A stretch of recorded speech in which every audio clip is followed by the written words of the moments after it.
নমস্কার। আরও একটি নতুন রেসিপির সাথে তানিয়াস রান্নাঘরে আপনাদের স্বাগত জানাই। আজকে আমি ২ রকমের দুপুরে খাবার আয়োজন আপনাদের সঙ্গে শেয়ার করতে চলেছি। তাহলে চলুন দেখে নেওয়া যাক।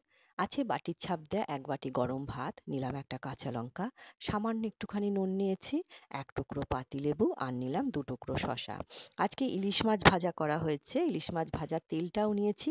ইলিশ মাছ ভাজার তেলটা দিয়ে আর ইলিশ মাছ ভাজা দিয়ে ভাত খেতে কিন্তু বেশ ভালো লাগে। আর করা হয়েছে থোড় ছেঁচকি। কালো জিরে, শুকনো লঙ্কা ফোড়ন দিয়ে থোড় ছেঁচকিটা করা হয়েছে। পেঁয়াজকলি ভেজেছি। এটা শিম, বেগুন, আলু, পেঁয়াজকলি দিয়ে পেঁয়াজকলিটা ভাজা হয়েছে। আর করা হয়েছে ইলিশ মাছের মাথা দিয়ে বাঁধাকপির তরকারি। আর আছে প্যাকাল মাছ। মাংসের মতো করে পেঁয়াজ রসুন দিয়ে এই প্যাকাল মাছটা তৈরি করা হয়েছে। খেতে কিন্তু বেশ ভালো হয়েছিল। আর ১ গ্লাস জল তো আছেই। আজকের এই দুপুরের আয়োজন আপনাদের কেমন লাগলো? ছোট্ট একটা কমেন্ট করে অবশ্যই জানাবেন। আরেকটা আয়োজনের থালি আপনাদের সঙ্গে শেয়ার করছি।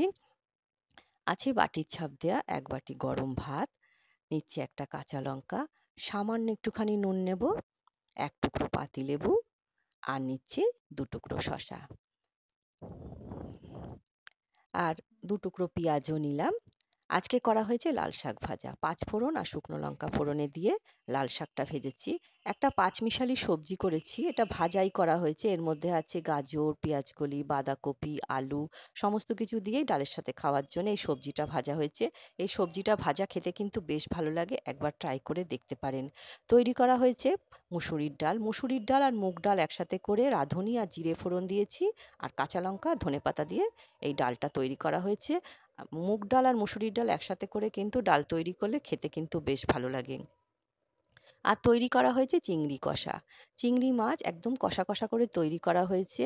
আদা, পেঁয়াজ, রসুন দেয়া হয়েছে আর জিরে আর গোটা ধনেও একসঙ্গে বেটে আমি দিয়েছি। আমি মোটামুটি বাটা মশলায় রান্নাটা করি। এই চিংড়ি কষাটা খেতে কিন্তু দুর্দান্ত লাগে। অবশ্যই একদিন রেসিপিটা আপনাদের সঙ্গে শেয়ার করব। আর শেষ পাতে খাওয়ার জন্য আছে খেজুর আর টমেটোর চাটনি আর ১ গ্লাস জল তো আছেই। আজকের এই দুপুরের এই আয়োজনটা আপনাদের কেমন লাগলো অবশ্যই জানাবেন। সবাই সুস্থ থাকবেন, ভালো থাকবেন।